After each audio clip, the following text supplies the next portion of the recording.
Hey gang, Sam Ward here with an epic story for today. I want to tell you the story of a man of the road, a man of faith, Abraham. That's right. Abraham was a man of God. It all starts when Abraham is living in Ur, and God calls Abraham, a righteous man, the Bible calls him, to leave his country and to become a nomad. And he's promised land for his descendants that he will never ever see. So then later, Abraham goes to Egypt. There's a famine, and he almost loses his wife because he lies about who she is. God saves him, one of many. Later then, God makes a covenant with Abraham, and we see in that covenant that God's promises are given to a certain man. They're very personal. There's a relationship involved. But the promise is also given to Abraham for all people. He is blessed so that he can be a blessing for all humanity. All the nations on earth will be blessed through you, God says. Then later, Sarah and Abraham jump ahead of God's promises, and they think we need to have a son.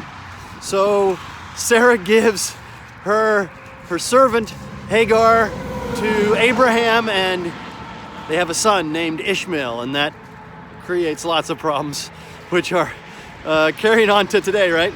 And then later, Abraham is given circumcision as a sign that he is set apart. All of this is by faith. Abraham pleads for Sodom and Gomorrah to be spared. Then Isaac is finally born.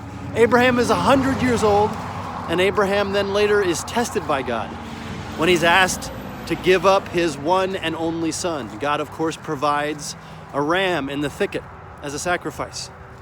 Now, all of these things, this whole story is by faith. That's what Hebrews tells us. By faith, Abraham, by faith, Abraham. But what I love is Romans 11. It says the promise comes by faith, so that it may be by grace and may be guaranteed to all of Abraham's offspring. Not only those who are of the law, the Jews, but also those who have faith, who have the faith of Abraham. He is the father of us all, Romans 4. So we learn that we come to worship through grace by faith, just like Abraham. And we're given very personal gifts, personal promises from God. But those gifts are never just for you or for me. They're for others. We're blessed to be a blessing. So that's the epic story for today. We come by faith. We're given gifts. Those gifts are for other people.